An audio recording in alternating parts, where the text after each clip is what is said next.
What's going on, everyone? So, as you can see, there's a glare on my screen because my lights tonight decided to be like, fuck you, Alex. I'm just going to mess everything up on your screen and put a line across your face. Maybe it's the gods. Maybe it's the gods telling me. I don't know if I pissed off wrestling gods this weekend. I hope not. I really hope not. I mean, I wasn't rooting for Damian Priest for God's sake. I was rooting for LA Knight. We'll talk about that in a second. But ladies and gentlemen, boys and girls, children of all ages, welcome to the number one wrestling podcast right here on the FinTalk Sports Network. And there's an echo. That's why it's so good. You say it twice. So, of course, I am your gracious host, Alex Money Brown. Got to make that money. Okay. We now sell T-shirts. So, of course, I'm trying to make money. And of course, I'm always joined by. There we go. See, look. Yes. Beautiful. Yes, those are beautiful. Beautiful shirts right there. Oh, beautiful. We have already had one person buy a T-shirt. Just letting everybody know, we have had one person buy a T-shirt. No. I paid for them, yes, but we have had one other person buy a T-shirt. It was Alfred. Well, Alfred still owes me money for the T-shirt. I also got stickers. Just letting you guys know, I got really cool stickers. There's a person I know from a friend. Her name's Andrea. She makes all the shirts. She fucking killed it. But of course, I'm always joined by Alfred Hollywood Matthews. And Alfred, we are now joined by three other people, three compadres tonight. We've got Mr. Dave Stager, Mr. Michael Vogel, and Mr. Brett Legassi.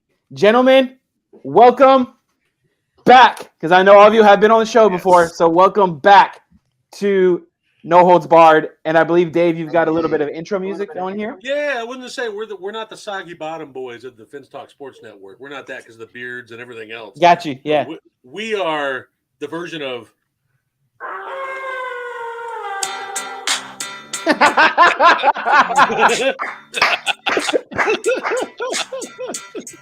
Wow. Let's go. We got Razor Ramon going right there. Wow. Okay. Throwing it back. Tiptoeing to the ring.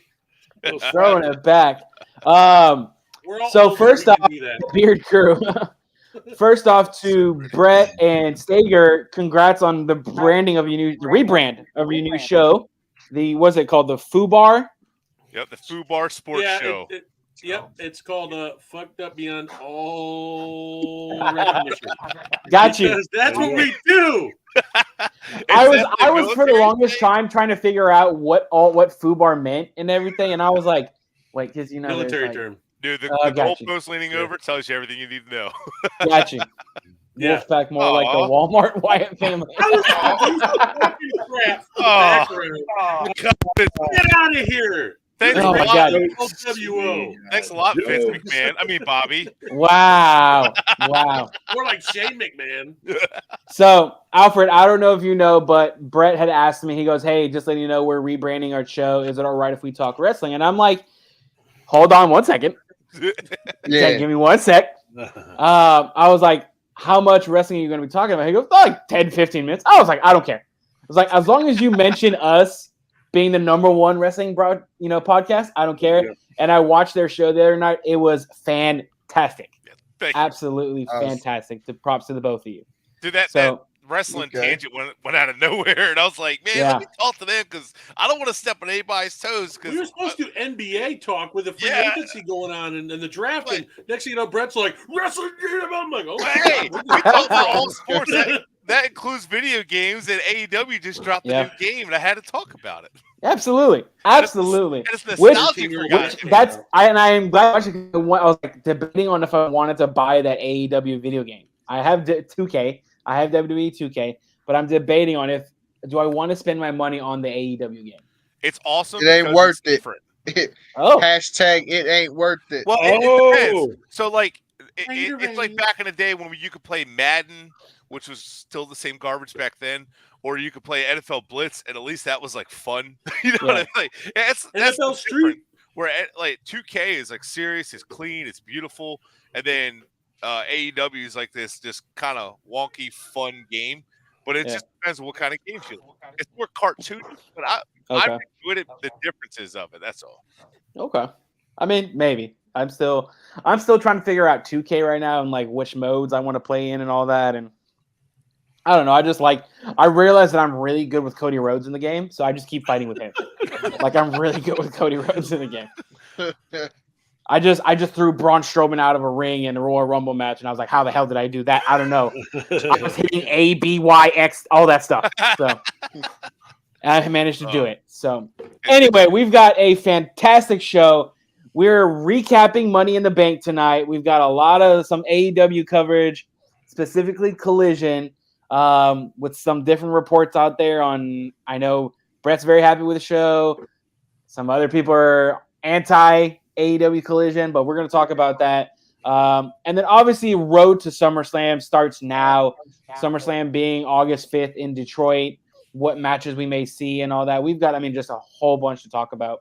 But the first thing I want to get into is about the men's Money in the Bank ladder match. Okay. Now, how many of you here felt that LA Knight got robbed? Yes? Me? Yes. Oh yeah, me. I'm gonna do me. 50-50. I'll put 2 hands up. Me. I'm gonna do a yes and a no. Like, okay, 100% he got robbed. Why yes and no? Because he is such a fan favorite, they're not just going to shove him at the title. I already know Vince is thinking. They're going to say, man, we got a guy who can help carry a U.S. title or an Intercontinental title. Now that Gunther's not doing it, but that's his thing, is their mid-card was so weak before even Gunther. They didn't have a lot of guys to carry that mid-card. So now you've got Gunther, you've got Drew McIntyre, foreshadowing coming back, and then you've also got LA Knight now, plus Damian Priest taking that jump. You got a ton of new talent coming in. And you still got Roman up there. You still got Seth, Cody. So it's starting to kind of drain down the board a little bit. And LA Knight can solidify his place. Even if he doesn't get – I feel like he got robbed at the same time he did, because Damian Priest was ready for a jump as well. I was not – I was watching it with one of my good buddies, Ryan, and he's like, Damian Priest is going to win. I was like, why do you say that? He goes, I don't know. I just have this feeling. Because we started doing process of elimination. Shinsuke wasn't going to win. For the longest time, I thought Logan Paul was going to win, and I was about to throw my punch through someone's TV. I think that's just to keep the edge going. That's just to keep the fans like, come on, there's no way he could win, right? It's just because it's obvious he's not, so they don't want to make it that obvious. They're just trying to make you think, wait, could he? But that's now they're doing the whole Ricochet thing too. Yeah, I just think LA Knight is so hot right now that he doesn't need a title. He doesn't need, he doesn't need the Money in the Bank right now. That's why I was split. And I feel like, Priest has done some. I think the only way that made sense with Priest winning is like to make the Judgment Day storyline more interesting, because he's winning it now, and then obviously what happened at the end of Raw. What I also think what I'm trying to say, but I still feel like LA Knight should have won, definitely. Yeah, I feel like they reward him after the Bad Bunny match in Puerto Rico, kind of like they did with Sammy, doing all the stuff with with the bloodline Jackass at WrestleMania. Then they paid off. So I think for LA Knight, I think it's going to be a longer play because he is so hot, and I think he could definitely be an addition to that. What is the U.S. title? I think is that the brand that he's on? So do y'all think that Damian Priest is going to cash in on a major title or one of the mid cards like the Intercontinental? I think it'll be one of the top two. It's Seth or Roman. He's going to cash in, and I think it's going to fail. I think he's going to have to fail. Yeah, I think he's going to cash in and not get it. But whether it's his fault or he gets screwed or whatever, he's going to fail. Yeah, that's what I think. I think he's going to cash in and then lose the match or get screwed out of the match or something along those lines. But I think I could see it where the way him and Baylor are going right now, he cashes in, tries to take out Rollins, and Finn Balor comes in and ruins it for him or something. I don't know, something along those lines with that infighting. Oh, yeah. So at least a good story, but dude, LA Knight, just the fans naturally hyping it, like getting loud for him. Like they didn't have the pumping noise like they did when Cody came back originally. Like it's that crowd was hot at Money. Yeah, they love. Oh yeah, And for sure. I do want to shout out like UK because they were hyped like Puerto Rico. Oh my god, yeah. Dude, the fans made those two. Honestly, the two Backlash and Money in the Bank were the most exciting I've watched in a while. It's minus Saudi Arabia because yeah. God help us, there should never be a goddamn pay-per-view there again. It's so boring over there, especially when the women like John Cena was right. Like London definitely deserves a WrestleMania. Bro, when he said that, the crowd blew the roof off. Dude, the crowd was crowd was hyped, but the whole thing, they loved LA Knight. We love LA Knight. He just has that persona that you love. And it's like Stone Cold. No matter what they did, they try to turn him to a heel, but the fans still loved him. Yep. I think that's what they got with LA Knight. Well, and like David and I talked, like they did the same thing with Rollins, but the fans still root for him. So I think LA Knight, but he's getting these guys that they have, Damian Priest, Finn Balor, LA Knight, these guys aren't getting younger. And so they better ride the hot hand now, or else you're just throwing away talent for no reason. Yeah. No, I do want to go ahead and say on LA Knight, I don't know, like Kevin Nash's comment coming out and saying, oh, yeah, well, he's a ripoff of The Rock 100%. And I'm like, okay, Hulk Hogan in the 80s and early 90s is a ripoff of Billy Graham, but no one said a damn thing. Exactly. But now, for some reason, you got LA Knight being ripped on. Who cares if he resembles The Rock? You need someone of that persona to come in and to be able to Rock carried cards on pay-per-views in his prime without titles. That's where I think LA Knight is headed, and that's what Mike referred to earlier. Even if he doesn't have a title around his waist, Randy Orton, foreshadowing if he comes back or whatever. Even before, he's been able to carry cards with other storylines in the past because of the fact he's that big of persona in WWE. That's why I don't think he needs a title right now. Should he have probably won? Sure, why not? But I just think he's that big and the crowd is so over on him. He is just going to do anything and they're going to love it. Yeah. And we know you young folks don't want to hear that. I like it. That your fan favorite. Michael did. That your fan favorite isn't winning, just like Cody Rose. I like Damian Priest, by the way. So I do want to throw that out there. Like I actually am glad Damian Priest is getting some push and kind of getting almost like a push away from Judgment Day, maybe on his own, because I think Damian Priest is a hell of a performer. I think he does good on the mic. I think he's like just has this like badass persona, and I love it. Right. And it was funny because people were saying LA Knight was too old to win. Damian Priest is older than LA Knight. Yeah, people don't know that Priest is older than LA Knight. They're the same. I think they're like a couple months apart. So that excuse is out the door. So Ryan Taylor said Priest won bye Judgment Day, and I'm fine with that. No, here's the exact opposite. This is only going to enhance Judgment Day as a whole because you see how the Bloodline storyline, there's tension in between. Yeah. Now you're going to possibly have a Judgment Day part with tension in between. Money. Yeah. Money printing right there for you. More storylines. WWE is amazing at doing storylines. And this is what, referencing both Brett and Dave to y'all show, y'all were talking about how WWE creates those storylines and how AEW needs to create better storylines. 100% agree with y'all on that point that this is only going to enhance the storyline for Judgment Day. Because right now, if you look at Judgment Day, it's kind of split into two. You have Mommy, who I would let her do anything to me. Yeah, it's on the Buddy Matthews on that how you really feel. Is Mommy, if you're watching right now, which you should be, call me. So I got a question. Have y'all ever seen what Rhea Ripley looks like without makeup and everything? Like, she is gorgeous. She's absolutely drop dead gorgeous. Yes. Oh yeah. Where pics on Twitter without without the makeup. No. Yeah, she definitely. And I'm like, some people are like, oh, that looks disgusting. And I'm like, it's her character. Yeah. I'm like, if you go look at her pics outside, she is a gorgeous blonde. That's not right. Black and brown aren't even her hair color. God bless you, Buddy Matthews. Right. She does like that like goth look though. It's just that's her personality. Oh yeah. No. But that's why it works. Don't get me wrong. She looks good in the guy. But that, like, just real quick, that's why her character works because she's being a little bit more of herself. Yeah. WWE needs to do that with some of these guys. Brett. Yeah. Rollins did that. Yeah, I'd let guys Rhea be ruin my themselves. credit score. Twice. Ruin it, baby. God dang, right. Just give her your social now. Just give her your social security number. But all the money she's got, you don't need credit score. I want to talk about Logan Paul for a little bit because obviously, you know, going in when the Logan Paul announced that he was going to be in the Money in the Bank ladder match, all of a sudden the projections went from like LA Knight being here to like Logan Paul right there. And then it was Damian Priest. Right. Now Logan Paul is getting involved with a Ricochet feud, which personally I'm okay with Logan Paul and Ricochet feuding because those two in pay-per-views have put on phenomenal stunts and all that. Yeah. And at Money in the Bank, no, they fucked up. That was a botch because Logan Paul went and said he botched it. Botched he owned up to it. Yeah, he said he owned up to it too. It was so Alfred, if Logan Paul and because the whole rumor was Logan Paul, John Cena at SummerSlam, that's not happening. It's gonna probably be Logan Paul, Ricochet. So this new storyline for Logan Paul, do you see that as a positive in Logan Paul's career?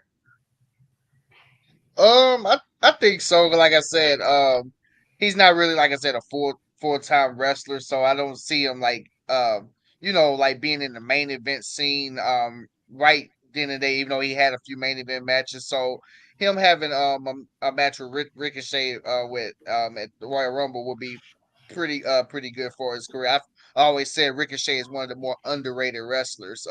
He's not gonna be a guy that's gonna be like, oh, he's gonna be main event material for like years and things like that. He's basically a mid-carder, but he's one of the more underrated ones. And I think it gives Logan Paul like a good like experience if he were to face him at SummerSlam. But like you said, like I was gonna say the same thing. That Spanish fly from the top rope was definitely a botch. Like it wasn't even like nowhere even close. Like I knew that from the get-go it was a botch, but I'll look forward to the match having him at the Royal. Well, they're gonna meet up on Monday, so they're meeting up this Monday on Raw. Another thing is, even though that thing was a botch, I remember at the Royal Rumble seeing it in person, him and Ricochet had one of the best spots I've probably ever seen. Oh my god! Yeah. At the Royal and they were Rumble, calling it out like, "You ready? You ready?" And then I was like, "Holy shit! I wasn't ready for that." Exactly. Man. So they have potential. Like if they work out like the chemistry and everything, they have potential to put on a very good match at SummerSlam. So I wouldn't mind them wrestling at SummerSlam. Absolutely, no, absolutely. Now to talk about the women's Money in the Bank ladder match. A lot of us had predicted. I know Alfred on our show last week. We both predicted Io Sky to win. I think that right there is a right call because I have said for the longest time, give me Io, Asuka, go at each other because this also enhances the rivalry between Damage Control. So Triple H, this is 100% Triple H because Vince McMahon is too senile to think of any of these ideas. Yeah, knowing Vince, he probably would have had Trish win if it was Vince wanted Logan Paul to win the match. Like Vince, this old man needs to just go to his retirement home, sip on his, Imodium or something like that, and stop. Let Triple H do all the work. Let him just take over. Brock Lesnar was Vince's thing on Raw. You could tell that was Vince bringing him back after a whole storyline had just ended. There's no reason for it. That was Vince. Yeah, no, 100%. But in regards to Io, I'll start with Vogel first. Is that the right call, having Io win the Money in the Bank contract? Yeah, well, for me, I thought that's who should win it.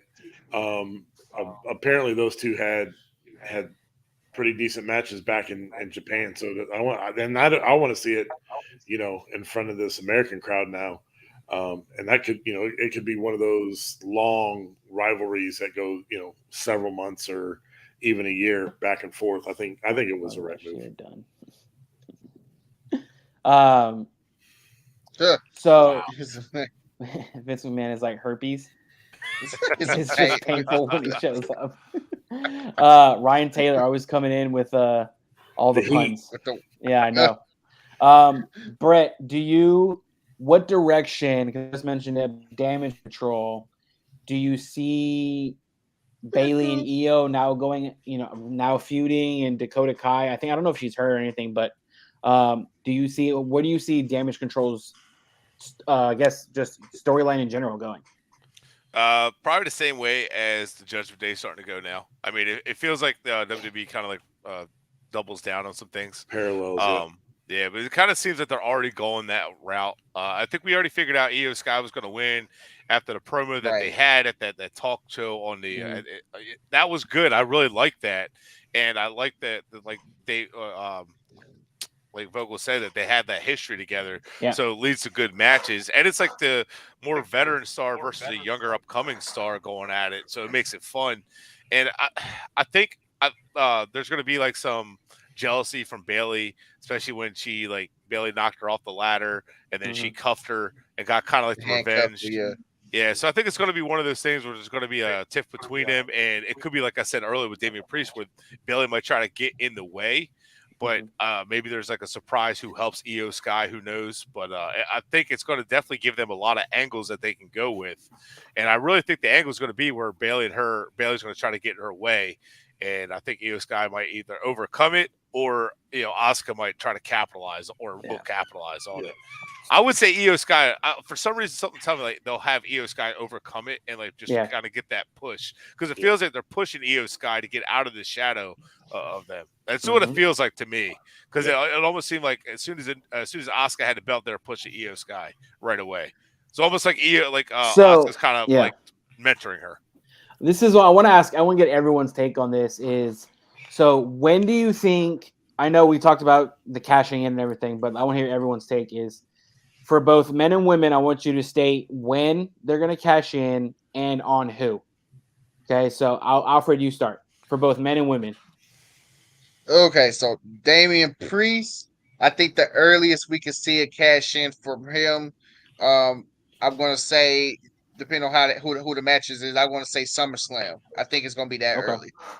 And I think it's gonna be unsuccessful. On who? Io Sky. On Io Seth? Sky You think he's gonna do it on Seth? He's gonna do it on Seth. Okay. And it's gonna be unsuccessful. Io Sky, I see, is gonna be a little bit longer than SummerSlam, to be honest, and I think she's gonna be successful. I think it's gonna be on. Oh, that's a good question. It's gonna be on.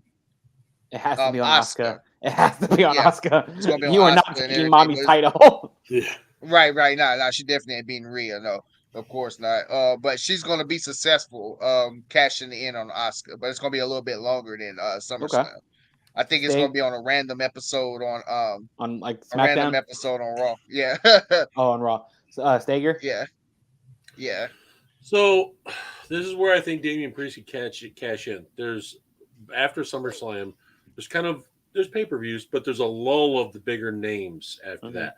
You got to go all the way down to Royal Rumble, then WrestleMania. I don't think they're going to have him keep it for that long. I think it'll be some sort of like monument episode coming up for Raw in the winter or fall time, something like that. And Damian Priest comes up, and I think if Seth is still holding it, it might change hands by then. But whoever's Raw's champion is, they don't want to interfere that, because the bloodline thing still might be going on. Who knows? Right. So with the Raw World Heavyweight Championship that Seth has, yes, I'll say that title, depending on if Seth has it, I'll say if he still has it, yes. But this is where the twist is. I wanted to bring up on the schedule that we were talking about for the show was Randy Orton. I think Randy Orton still has another title run left.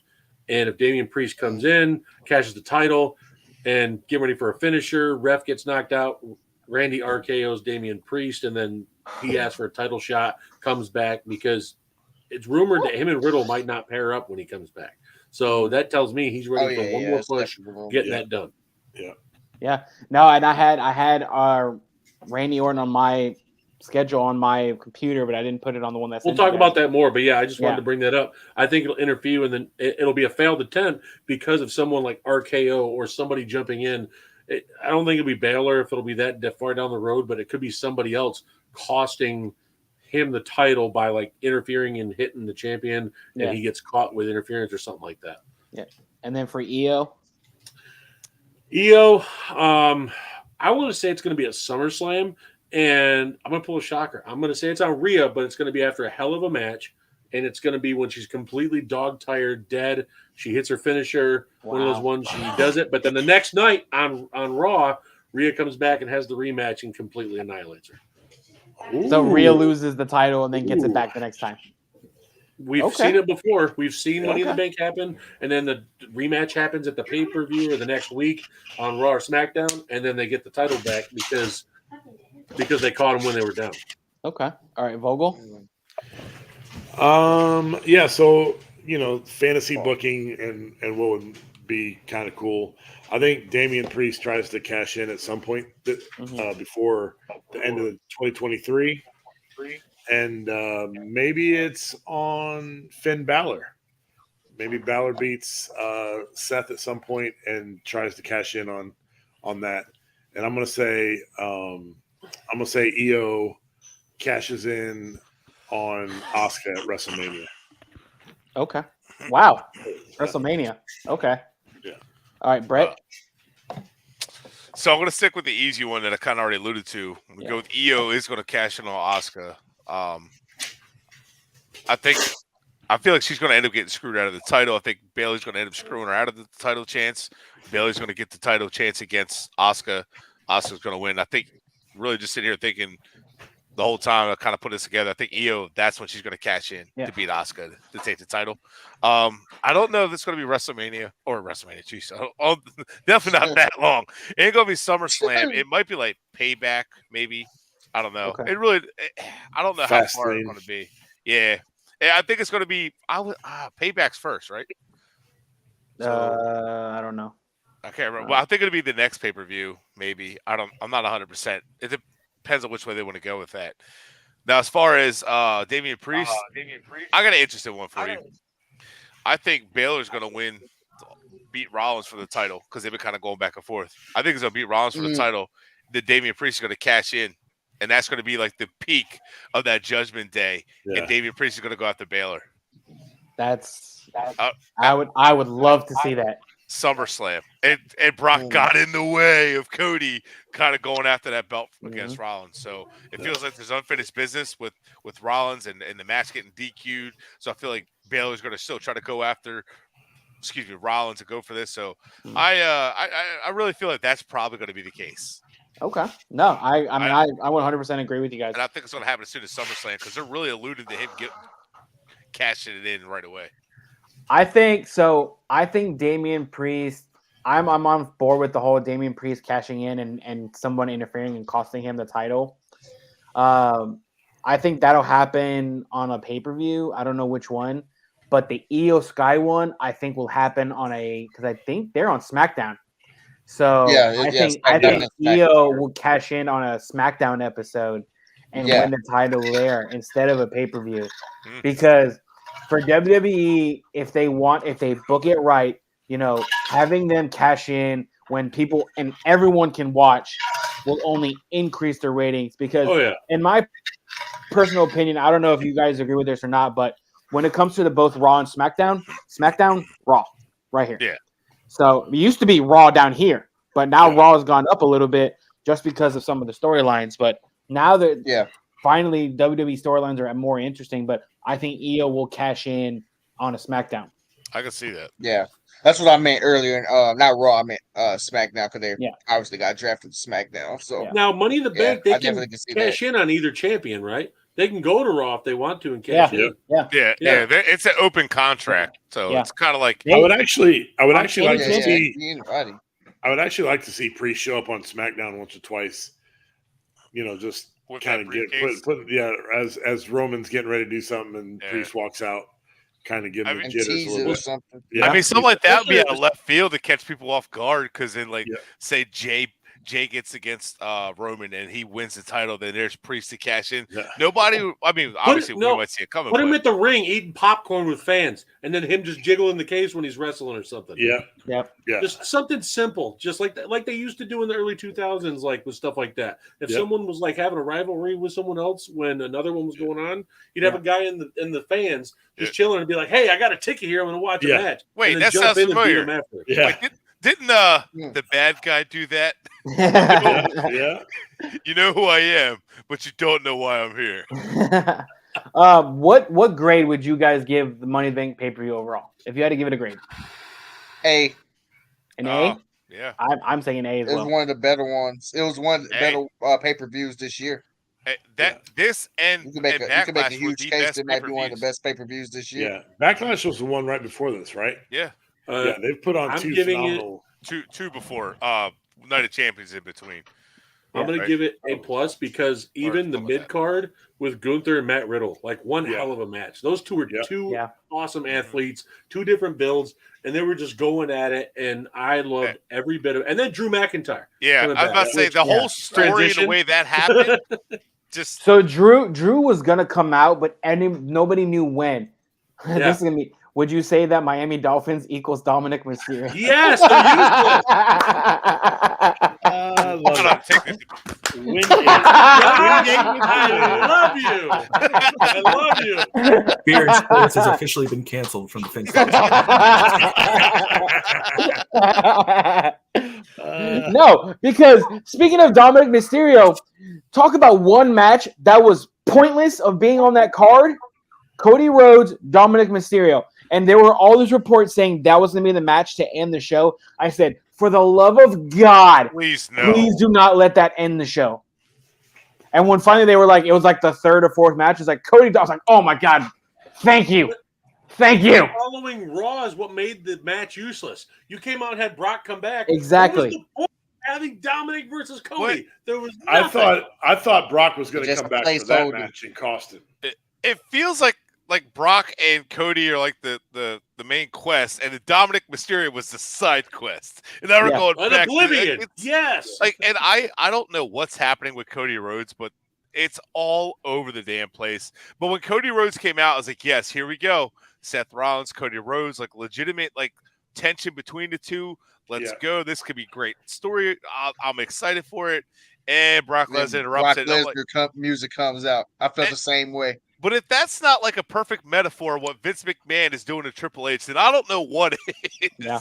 Right. Because that's really what's all that's happening. It's just like, what are you doing? This is the same thing we saw against Cena. Like, well, I don't know.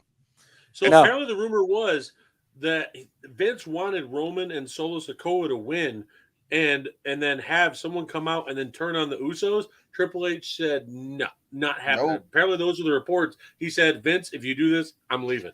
Because this is something he built. Head to AEW. Vince wanted to alter the entire ending, and there was reports of that days prior that they were rehearsing separately outside of what Triple H wanted, and Triple H got wind of it. They got to keep one thing in mind too with that whole Uso story. Paul Heyman is very much hands on that story. Oh yeah, very much. He's a talent guy. Yeah. And he's one of the most creative guys, one of the best guys in the business. Period. For managing, finding talent, developing stories, and he's just. I think Vince McMahon treads carefully not to piss him off. To fine, screw you, I'm going to AEW because he knows that Paul Heyman is a legend in wrestling at this point. So it's like, you know what? If Paul Heyman pushes back, I think Vince listens. Like, okay, all right, I got it.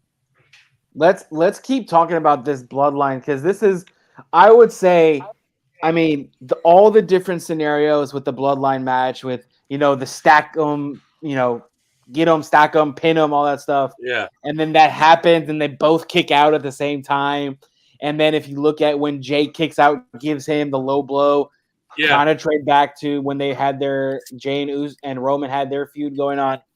But you guys were talking about it on your show, and I have said it. And Alfred is the only one that does not like my theory on this.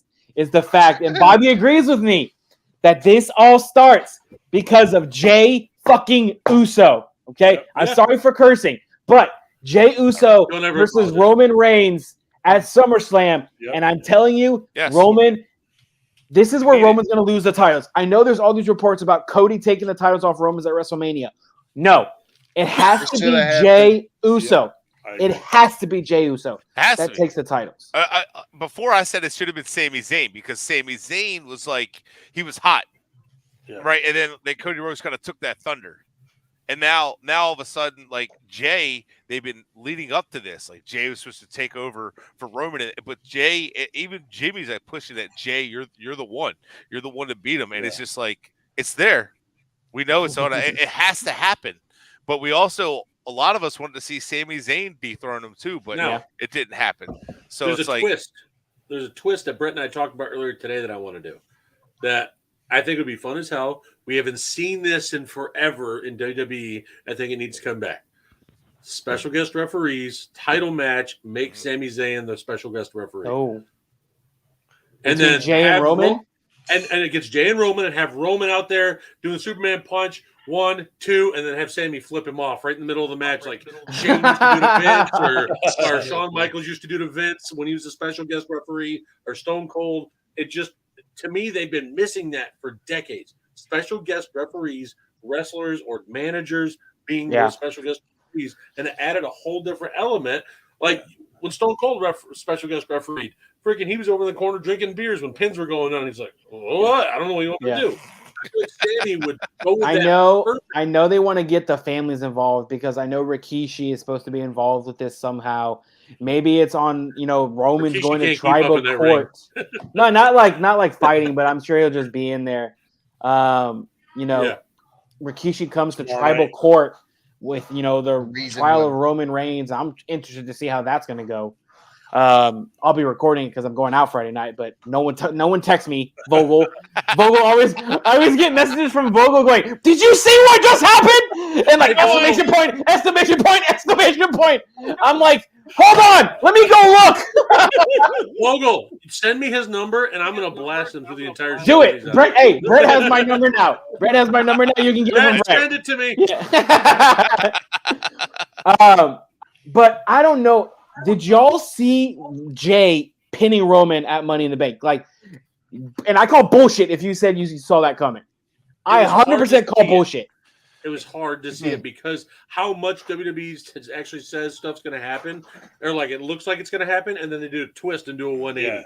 So the fact that happened and Triple H stuck with this to make the storyline unfold like a picture book perfectly, everything is set now. Like it's Jey Uso. And you're going to have, like, Jay's going to have support. That's the thing. I think Roman might, like, try and call in other Usos. Like, he's going to have Solo and other people around him. But the thing is, Jay and Jimmy are going to go back and be like, "Hey, Sammy, Kevin Owens, come on, man, we need you." And then they get more supports, and then they'll have support, making it a 4-on-3 with Solo, Roman, and Paul Heyman. I thought the Usos would win, but I thought they would win going over Solo. Yes. That's what I thought too. Roman being pinned was huge. Yeah. Like I said, that finish, because I predicted the same thing. I think I predicted Roman and Solo to win when we made our predictions, because I thought it was too soon to have Roman or anybody like lose a match to the Usos yet. And then all of a sudden, when I seen what the finish was, I was like, "Oh wow!" Like they actually had Roman get pinned for the first time since 2019. It's like, oh my god! So. That gives momentum that Jay actually might be Roman at SummerSlam, which I would not be a fan of. Alfred hates the idea because Cody should have beat him. Yeah, I still say the idea, but like I said, it's leaning toward Jay actually beating Roman at SummerSlam. So I did not expect that finish. At Money in the Bank, definitely didn't. Or listen, this could be a Triple H turn of events right here too. Tell me it would not be like Triple H has to have a turn of the story and have Sammy come out and help Roman and Solo and turn on Jay and Jimmy after that whole time of playing possum, making sure he's there with them. Oh wow! That has Triple H to a T right there if that were to happen. Bingo. Hasn't Sammy played kind of a heel before, or kind of like turncoat before? Yep. So I can see it. Like, and then they form a new bloodline with Roman, Solo, Kevin. Is or could that be where Kevin and replace Sammy Jimmy and Jay? Oh, that would be mean. And go back to feuding like they did when Sammy was a part of the bloodline again. Yeah. So there's a lot of different ways this could go. I think this bloodline storyline is going to continue for a long long time. There's 2 or 3 avenues they can go on this if they really want to. Because I had predicted that the next domino to fall obviously is Solo. So that's why I'm going back and I'm like rethinking on will Jay take the titles off Roman at SummerSlam? Probably not. But I definitely could see a Solo turn on Roman, and then him not necessarily align with the Usos because I think Solo would be better solo. Solo. But I could see that happening and Roman facing Solo and all that, and then Roman facing Jimmy, and this all leads to a possible Roman versus The Rock match, which I said this. I would love to see that, but I don't want to see it for a title. I just want to see it for the title of head of the table. Yeah, that's what I want. Is Roman versus The Rock. Winner gets title of head of or tribal chief or something like that. So there's a way they can do that. I didn't mean to interrupt. I'm sorry. No, go ahead. In my head. Yeah. So you can have that. You can have Rikishi come back and have the tribal court and everything, and then you get Roman disrespecting Rikishi, knocking him out or something with the Superman punch. That's when you see the next week when Roman comes out. See, that old man wasn't telling me nothing, and the next thing you know is, can you smell, bro? The fucking roof would pop off the freaking lid, and Roman would be like looking like he just saw a ghost. Yeah. Well, no, perfect. 100%. How about this? How about Solo leaves him, and then Roman needs a tag partner, and then The Rock joins Roman instead of fighting him. Oh, yeah. I don't know. I doubt that happens. And everybody thinks that, wait a minute, The Rock and him about the feud. Then it's like he joins, like, whoa. But because my only thing is he can be over on anything he does if Rock is bad or good. So that's my thing. Why I'm like, I don't know if it can happen because Roman is such a heel right now. Yeah, I don't know if he'd be able to do that. Right. Yeah. I think the days of Rock being a heel, because he's not not going to come back full time. No, obviously he's just like one-off appearances. I think the days of him coming back as a heel is done. Basically, honestly, I agree. And I think that's why I don't think he'll come back as a heel to be with Roman Reigns. I think it makes more sense with Roman feuding with Roman Reigns. I think it's still a year too late, in my opinion, because I honestly wish it happened if it wasn't Cody wrestling Roman. I wish it was The Rock wrestling him at this past WrestleMania, Roman. But if they wrestle at WrestleMania, I think it was like about a year too late now, honestly. Yeah. But, I mean, there's a lot that could happen with that. Then they also talked about a couple of the other family members that could join, Jacob Fotu and Lance Anoa'i. And those guys could join too. They can go a lot of directions. So it's definitely a lot of different angles. Roman loses title at SummerSlam. Solo turns on and pairs with Heyman.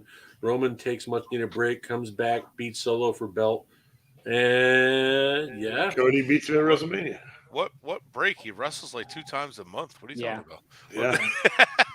Yeah. No. I mean, he wrestles more than MJF, but that's another story for another day. Okay, so I want to talk a little bit about AEW. Y'all saw Eddie Kingston won the Strongman, I think, championship. That's what I put, or something like that. New Japan. Good for Eddie Kingston finally winning a title. But this leads me to the AEW Collision talk, which. All right. Okay. Hold on, Brett. Hold on. Okay. Come on, let's go. So this is according to WrestlingAttitude.com. Bad news for All Elite Wrestling as July 1st, AEW Collision just drew 452,000 viewers this past Saturday for their 3rd show. In the 18 to 49 demographic, the show did a .13 rating. This show is down from last week's 595,000 total viewership and a .21 key demo rating. Now, I don't. Okay, I watched one Collision so far, the first one. I thought it was good. Did I think it was great? No, because number one, it's centered around too much around CM Punk. Yeah. Okay, and unfortunately, I think that's what Collision is doing right now. It's centering too much around CM Punk. So I think they need to take it in a new direction. I just heard Malachi Black said, I want to be on Collision exclusively. So I know AEW, if they're smart, they play the cards right. They should have it to where it's like a Raw SmackDown. Okay, I think that's the direction they're going. Yeah. But Brett, You love Collision, okay? You've got, and this isn't the only report. I saw one on Wrestling Observer. I mean, Wrestling Attitude, WrestlingJunk.com. Like all these different ones are saying that Rampage is getting higher views than Collision right now. Yeah, which says a lot because Rampage sucks. Yeah, Rampage is awful. So, Rampage is WCW Thunder to Monday night. Part of the problem is the timing of everything. On Saturday. Yeah. I mean, so it's Saturday night, and I think that's going to be part of the problem. The day that they picked, I think, is part of the rating issue. But for me, the cards that they had, the matches that they had, Luchasaurus versus Wardlow, like it was just right off the bat. It is centered around CM Punk, and he's going to be the face of Collision. However, the next dynasty he was on, he comes out to help his guys out, the FTR, and then he's like, well, if you guys want to fight, we'll beat your asses now. I'm not even supposed to be here. I'm a Collision guy. So that set the tone for me. I'm like, that's really good. He's saying, I'm not supposed to be here. I'm Collision. I'm not in Dynasty. I'm not on this show. So that's like they're basically kind of poking fun at WWE in a sense, like we're hard splitting. Like we're the same company, but we're different shows. Yeah, we'll guest appearance, we'll come in, but hey, we're on this show. And I did like that. Now, CM Punk's wrestling is kind of like it's not what it used to be. I mean, like and Samoa Joe's kind of down a little bit, but now their cards are getting better. Like Samoa Joe versus Strong, like that was a really good match. Like they're having, to me, the matches that they had, the second one and the third one were really good, and the matches they had were exciting, and they get right into it. But I've noticed with, like, when you mentioned Malachi Black and House of Black too, they're starting to get their own story now. And Idolo, I think is his name. I forgot how to say his name. Yeah, but that was like that's been like a hell of a story so far, and like they're building something there, and he's kind of by himself.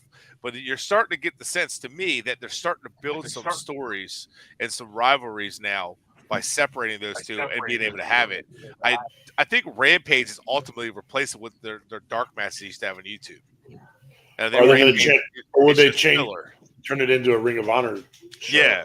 Yeah, and it's kind of like filler at this point. Yeah, AEW still needs work, and don't get me wrong, like Collision, it wasn't the most exciting thing, but to me, I thought Collision was so much better than Rampage. As far as the viewer ratings, it's hard because that's just how many people tune in.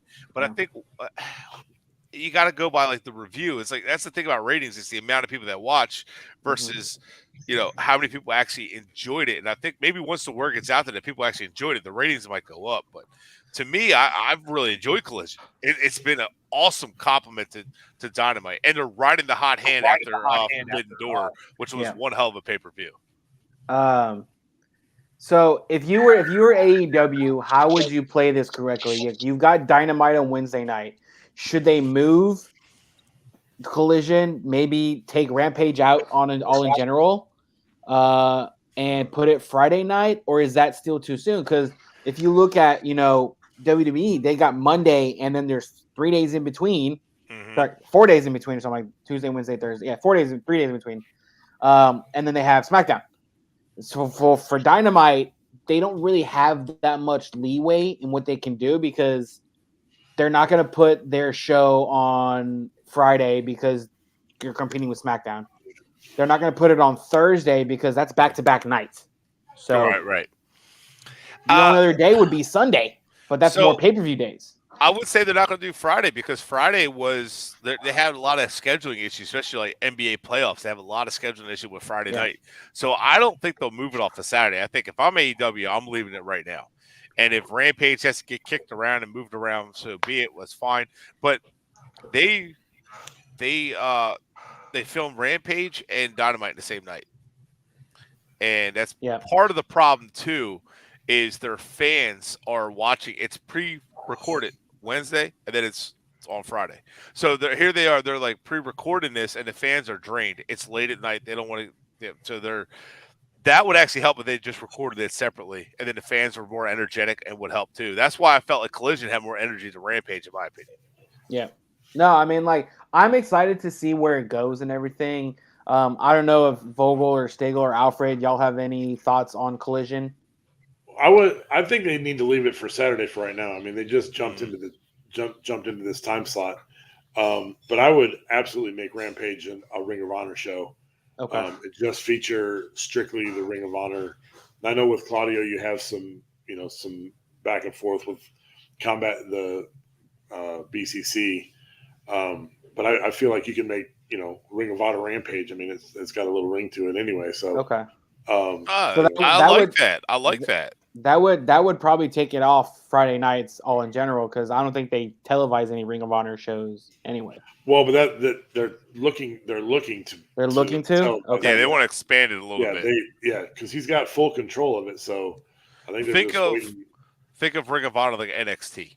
Yep, exactly. Basically, yeah. As an undercard, that'd be perfect. Yeah. Yep. No, 100%. Now, I like Collision because of the fact we are, like Brett said, week 1 we got some big stuff right away. CM Punk's back, and it's in Chicago. He's over. We got that. Yeah. But last week on Saturday, I don't know. I kind of liked it. You got a surprise AEW title match right away with MJF. Of course, he's going to get the win there, but it's good to see him be on the spot. Fun. And then, that's the thing. It was a hell of a match. Not to interrupt you, but it was a hell of a match too. Yeah. I mean, but that's what it is MJF is unprepared, but he's champion. He has to wrestle when they say he's going to wrestle. So, I mean, it was pre-taped, but at the same time, they had a lot of stuff on there that I felt to me, it graded out to like a B minus, which wasn't bad. But as Mike said, it's only the second week. You've got to let it get its legs under, and then these superstars are going to get more comfortable with it. Now, Eric Bischoff, I read a report yesterday about it. He came out and said, he goes, you know what? He goes, the second show might have been a little more off because superstars are trying to get this in routine and everything. But he said, I've noticed one thing about what they did in the first week. He said they changed up their promos. He says it's what I wanted them to do because it was getting too routine on it sounded like the promos you saw on Rampage, you saw on Dynamite. And then he said, I watched last week's promos and it was completely different. He said, I don't know if they're listening to my podcast, but he goes, I really do believe they did the right thing in changing up their promos and what they do instead of just having them backstage or in the middle of the ring, have them somewhere else or have people interrupt or it just not the usual stuff that they were doing before on the other two shows. And he, like what Mike said, if you're going to have a Ring of Honor show on Friday, then you could at least have time for the wrestlers for Dynamite and Collision have time to rest because you'll have that break in between because Friday, Saturday is a hell of a turn. Yeah, no, I agree. And their one positive is their shows are a lot shorter than Raw. It's like an hour and a half. Yeah. And Rampage is only an hour, and I think that plays a little bit of a part with ratings too. Sometimes people are wanting more, and you're kind of rushing things. So if they could find that balance in there, that might help them out too. Well, and Ring of Honor used to run hour shows, so that to me that's a perfect jump into Fridays. No, I mean, I agree. And I've been to a live WWE taping. I've been to a Raw. Raw is actually coming to Houston July 31st. I know Alfred's going to be there. I'm trying to get tickets right now. But I've been to both the taping for both AEW and for WWE. And like I've been to one where the AEW taped Black, Dynamite, and Rampage all in a row. And it's interesting and cool at the same time because you're like, oh, I'm seeing 3 different shows and all that. And it's funny because then we tune in Friday and you're like, hey, if a buddy who hasn't seen, I bet you $100 he wins. And all that. So, but I don't know. Those WWE shows are long. I'm telling you, they really are. Raw is long. Like I'll go be honest with you. With Raw, half the time I'll watch it later on. And I'll just I record all of it. That's why I don't watch it because I record all of them. I just fast forward it. I'm like, okay, what's the important stuff? Okay. Like the whole Cody and Brock thing, I just kind of like fast forwarded it. Like whatever. And half the time you watch the highlights, like to catch up, I was like 2 weeks behind because I went on vacation. And to catch up, I basically just watch YouTube highlights. I'm like, okay, I'm up to speed. And then I condense it all down to an hour. There's like 12 hours with the stuff down to an hour. Yeah, no, that's what I did the other day. Is I think I missed a Raw, and I was like, you know what? Let me just go back and rewatch all the videos and stuff. And like, really, the only thing I tune in like for SmackDown is like if they have an LA Knight segment, I'm watching that. If they have a Bloodline segment, I am watching that. Right. Yeah.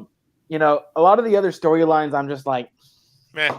Like that. So it's easy to keep up with. The one thing I like about AEW again is because I could just turn it on, and in an hour and a half, I'm caught up.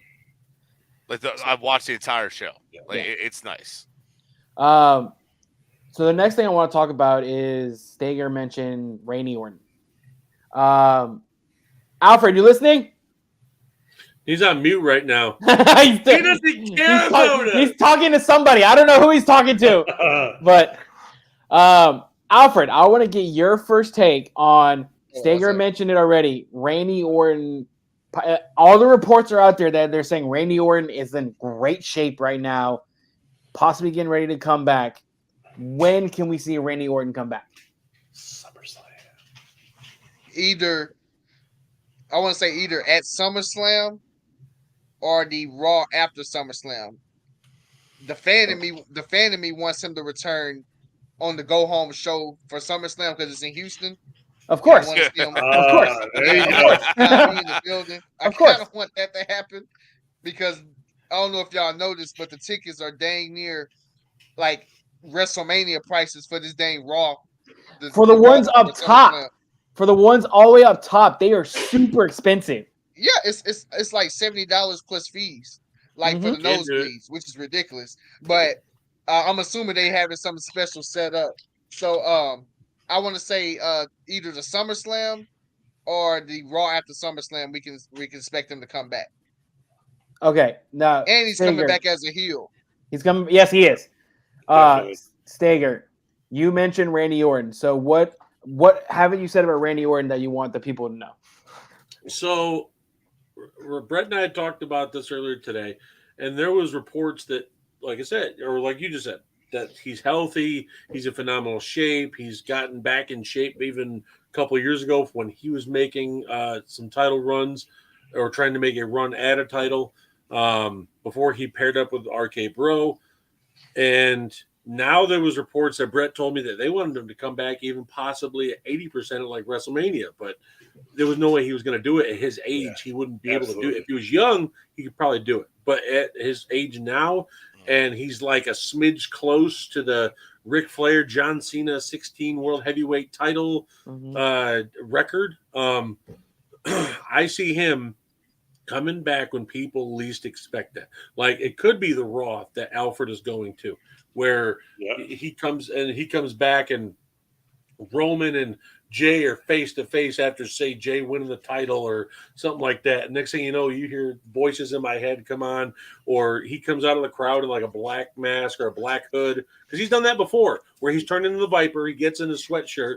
Nobody knows who he is. He comes in, RKOs, flips his hood up, and just stands over. Like I just feel like it's coming that they want Randy Orton back in the spotlight. But could he come back and take out Riddle? That's kind of what I heard. That would be like the ultimate storyline. Yeah. Yeah, that's kind of what I had heard. That's what he was going to do. But like Dave was saying, like there's no play there really for me. Yeah, I've just read I've read reports that they want him to have another title run or two in him before he kind of hangs it up, because he's nowhere close to what Sting's age was when he's has to retire. But you can tell he's kind of in that final stages of when Triple H kind of had to notice he had another title run left in him, and that's it. But that's why I think Randy that's why he's getting in this phenomenal shape. Not just rehab after a surgery shape. He's ready to come back in the ring and carry something. I think I'm excited to see when he's going to come back. Well, that's the thing. It could be at SummerSlam. It could be when nobody expects. It could be he kicks off Raw in Houston, and next thing you know, his music just pops off instead of the Raw intro. It could be any one of those.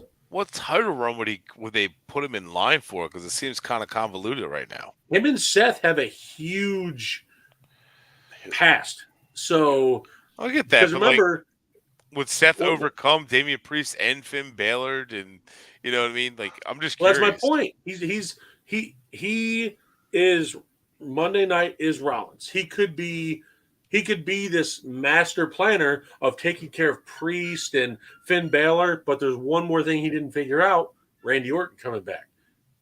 Yeah. It could be that one thing where it looks like everything was thrown at him, and then Randy Orton is standing there when he's say he's like walking back and the match is over, and then Randy Orton's music hits. Like it's just something. I feel like something is coming with Randy Orton, and they're gonna make What about Cody? Well, so I got I don't an idea. know, man. Cody could wrestle Doink the Clown. I don't know. They're going in every direction except a title run with Cody, so they can do anything right now. I think Vince is probably thinking Cody will come out and try to challenge Rollins, and Rollins say only a tag team match, and then Randy Orton to come out and say, "I got you, Cody," and just the match starts. Just like Brock did. He gets RKO'd, and now Cody and Orton are feuding. God, poor Cody. You make my man Alfred upset over there. Alfred, you're on mute. First of all, you're on mute. So you just heard them talk about, Cody coming back saying, "All right, I'm going to team up with someone again," and it's Randy Orton, and then all of a sudden it's like, it's what time the show is like ends here at 10 o'clock or something. 9:57, the match hasn't started yet. Some shit's about to happen. So all of a sudden you're like, oh, RKO. I'm sure Alfred's going to text me going, "Son of a bitch, not again." Oh yeah, basically what happened with Lesnar and everything. So I'd rather Orton just come out and team with Rose than just have that scenario happen. I'm just kidding. I'm just talking about we already seen it before. But no, the funny thing is I could see that happening. I could definitely see that happening because WWE likes to do things again. You saw they did it twice. So if Damian cost Finn the match, Finn cost Damian the match. They like to do those parallels. And all that the one, time. at least, that kind of makes sense that they keep screwing each other over. Like, okay, we're building a feud, but with like the Brock and you're just using the same things with Brock as you did with everybody else. Like, it doesn't make any sense. Now, remember, with Triple H, Randy Orton's a Triple H guy. He's not a Vince guy. He's butted heads with Vince in the past about storylines and other stuff. With Triple H, he's done stuff. Now, him and Rollins have had a past. Rollins was the guy that pushed Orton out of the picture as champion in Triple H's line when he became the champion. So, and then was Orton versus the Authority and everything with that. Yeah. So there's history there. You could tie that in that Orton came back to fix what was never should have happened type stuff, and he turns in because Rollins is so over, you can make the Viper, like Alex said, a complete heel, and he completely comes in and just wrecks Rollins' plans. I mean, the Viper started as a heel. Remember the whole Legend Killer? And he beat Undertaker, and I mean, so he can play that part, and fans will still want to see him out there. Fans will be happy if Orton's a heel or a face. They won't care. Yeah. But he's got to do it when they're cheering him, and he does something to like Rollins, who's completely over right now, no matter what he does. And then something right at the end of the show or when he's coming or on the pay-per-view, it's got to be something like a moment that we're not expecting. Does he come back to SmackDown? I can't see it. That title picture is in his I can't see it. money over there. He's right, though. Because think about it. If Jay beats Roman, what are you going to do? Have Roman and Jay and Solo battle it out for the next 4 months? I mean, you could tie someone else in there, or at least say Roman gets the title back, or Solo takes it. Then you at least have another direction. Because I love Solo Sikoa, but I don't know if he's that over yet to have that persona as like that quiet defending champion. I don't know if WWE's ready for that. No, I mean, Solo definitely would have a mouthpiece if that were to happen. He definitely would need a mouthpiece manager because he's not that guy. He's the muscle, he's not that. Not, I mean, he can be with some practice, but right now he's not that guy. Well, think about it. Roman's a legend. You just said it. Legend killer. Yeah. Roman's a legend. He just carried the title for how many years and how many days? He finally just lost his first match, but he lost it in a tag match, not a singles title match. Right. Randy would be perfect for that. Say, "Oh, I hear there's a legend around here." Next thing you know, he looks up and points at Roman when he's on the Titantron or something. Yeah. And then Viper's born again. So what I got for this entire show so far is that Vince needs to hire us to help Triple H right there. There you go. We're ready. Get my resume. We're ready to go. We are ready to go. Mom, I put my college degree to work. Finally. We get the dust off of it. And we're offered like $30K a year.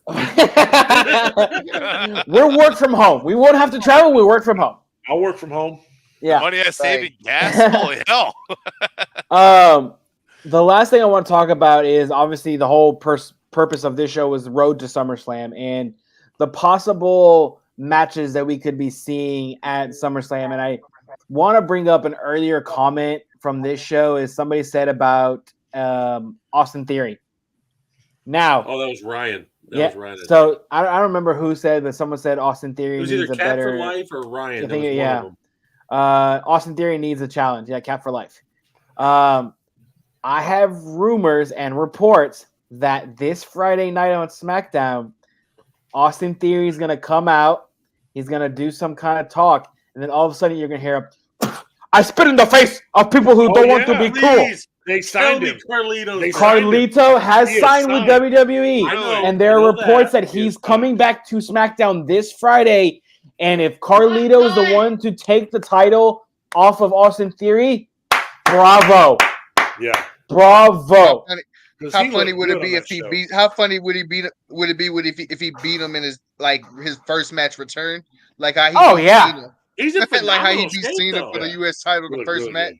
How funny would that? How ironic would that? So Carlito versus Austin Theory at SummerSlam, I think, is one of my match predictions right now. Damn, I like that. I like it because I was hearing LA Knight in him, but I didn't know when.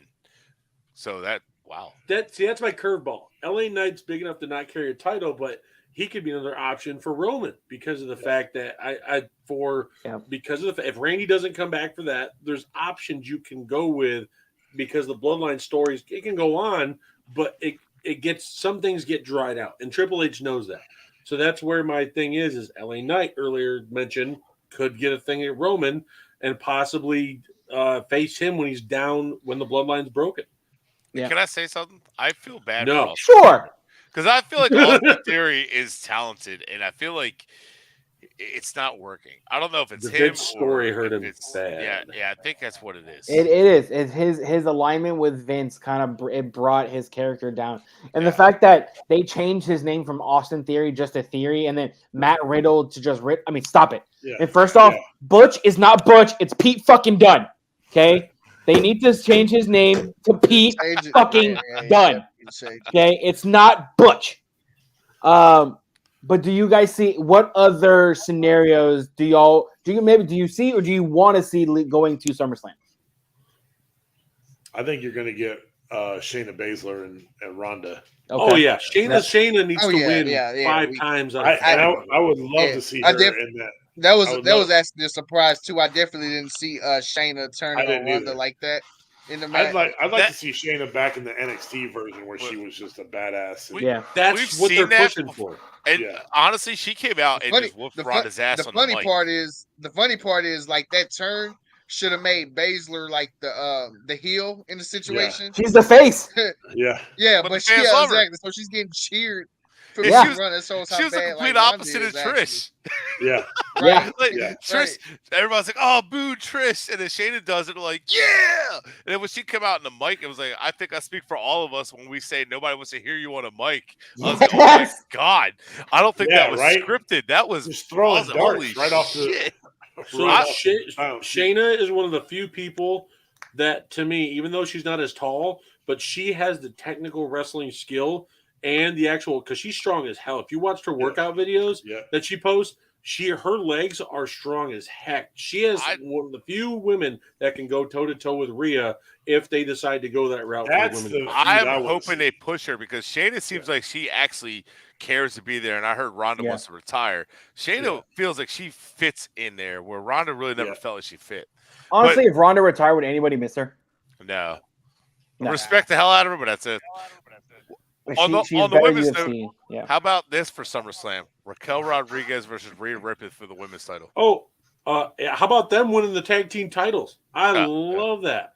I love Raquel. I know that whole thing came out of Shayna and Ronda, but I have been a fan of Raquel Rodriguez since NXT. I love her persona, and she's another. I feel like if she gets the right push, that would be awesome between her and Rhea. And it's being hinted right now because Rhea's saying they get in my way, I'm going to end them or whatever. Yeah. And then one of the times when Raquel walked out there, she looked at Shayna eye to eye, or she looked at Rhea eye to eye. So it was, they're hinting at it, and I'd love to see it. And I think those are the only two that could really go pound for pound with each other. Like right now, they faced off in the Royal Rumble match. And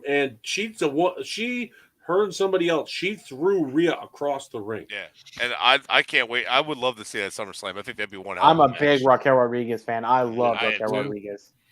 So seeing them two fight. Are you Raquel fan bigger or Mommy bigger? Mommy. So I'm the opposite of Alex here. Everything Alex said about Rhea applies for me with Raquel. I would honestly, if I could be in a sandwich between Raquel and Mommy, and I died, I'm good. If I was in a Raquel and Mommy sandwich, and died right there, I'm good. That reminds me of a Futurama episode, and I'm just going to leave it at that. Alfred or Vogel, are there any matches? I mean, Vogel, you talked about Shayna, obviously. Stager, do you have any matches? I think you also get, obviously, Roman. Yeah, Gunther and Drew definitely wrestling at SummerSlam. That was one more. Is this where Gunther loses his title? Because I think this is where it happens. I do. Because they want to push him for the big title. Exactly. He's right. That's my point exactly. Yeah. They're going to push Gunther for the big title. They could. I don't see what's the point of Drew having the Intercontinental title, though. That's the thing. But that's my point. They can squeeze this for 2 or 3 other pay-per-views because Drew and Gunther have a history. So now you can keep going with this, and he comes back, bury in the Imperium, somehow pull it out again, because Imperium's gaining steam as a faction. And they remind me of the late 80s, the Russians and the Iron Sheik together of the Axis team. Yeah. I get those vibes, and WWE's playing that perfectly off that. And they're supposed to be these bad guys of the European nations. Well, that's how it was in the 80s. So I like that, but I see them squeezing the Gunther Drew orange a little more than for one pay-per-view. They're going to do the storyline. It can lead up to 2 pay-per-views at least, probably. That's what I think. I would also love to see Drew have the Intercontinental title, drop it shortly, and then be a push for one of the heavyweight titles. Because I think he would be a hell of like him against Roman would be a blast to watch. They did that in Scotland, though, and that should have been the time he won it, in my opinion. But if WWE wasn't going to do that, they're not going to have Drew win it. Especially with the bloodline thing going on. I'm just saying, like in general, just him going after one of the heavyweight belt or the WWE belt. Do y'all think that, this is just a general question, is do you like long title reigns or do you like when they have multiple champions? Because I personally like it depends on who the wrestler is. Well, Roman was one of a kind. Nobody suspected him to come from a guy wrestling in GCW to being one of the fucking goats now. Yeah. So I don't know. It really depends. I personally like if I had to choose between the 2 shorter reigns for me. Like I wish the title changed hands more on the regular shows, like how it used to be. Yeah. Like growing up, like on the regular shows, I wish it was more often of those than anything. Even if somebody cheats and wins it. Yeah. Even Triple H used to cheat and win it. Yeah. Yeah, like they used to do that. Pay-per-view, Triple H used to win it, and then they go back, and Vince would be like, wow, since we saw this from DX up on the screen, we saw your foot was on the rope, holding yourself up. We're having a rematch tonight. And then they just have the rematch on Raw that night. And, ratings would shoot through the roof because of stuff like that, the chill cheating aspect, the special guest referee I mentioned earlier. They need to twist this stuff back in, but they want to keep it. Vince wants to keep it. I actually forgot that they used to do that stuff. I used to love that. It was, we're doing a rematch tonight. That was holding the tights, where they're someone's holding up the tights and they get the quick roll up and let it be the conversation Sunday. Oh my God, he cheated. Whatever, it's bullshit. Whatever. Then Monday night, like, hey, rematch. But so I just I'm looking forward I like the in between. Not overly long because it gets drawn out, but like a little bit enough to hate the guy. Okay, I need to say something. We need to get rid of the United States title. It's useless, in my opinion. They have guys. They literally have guys who are trying to hold up their career because they either aren't going anywhere or they're not getting opportunities. They just place it there, like it's on someone. Get rid of the belts too that Roman. No, make it one belt. He brings out both belts just to piss everyone off. Yeah, he brings out all 3. Yeah. I hate the U.S. title belt because I feel like it's just irrelevant. If you're going to bring something back, do the hardcore title, please, for the love of God. Well, you're missing that element out of your show. Yeah. Well, the thing about the U.S. title, it kind of replaces the cruiserweight in a sense. If you really think about it, because there's really no, because cruiserweight was at the bottom belt. Yeah, no, I know. They need to push it more, which is why if LA Knight wins it, maybe it will be pushed and be a little bit more popular. I wish they'd turn it into more like a TV title where it's every show, every TV show, it's up for. Like the TNT title, the TBS title. What is it? They had that 24/7 championship. That was a failure.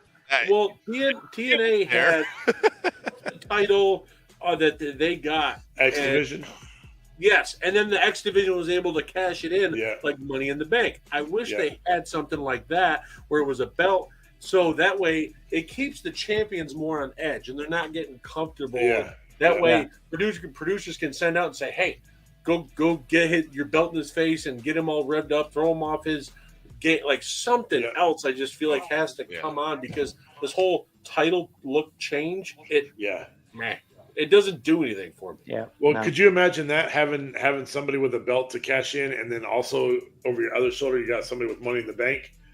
That's like my point. You never know. Like you're always looking over your shoulder, and you can have that's what champions should do when targets on your back. Yeah. So, all right, guys, I think this is a good spot. Shut up. Just say, Dave, shut up. No. I was hearing the music in the background. I think Bobby's giving us a sign saying, "Shut the fuck up." Okay. Guys, go ahead, plug yourselves. Alfred, you go first, and then we'll close it out. Okay, yeah, you can follow me, A_Matthew713 on Twitter. If you want to be entertained, just follow me. Brett.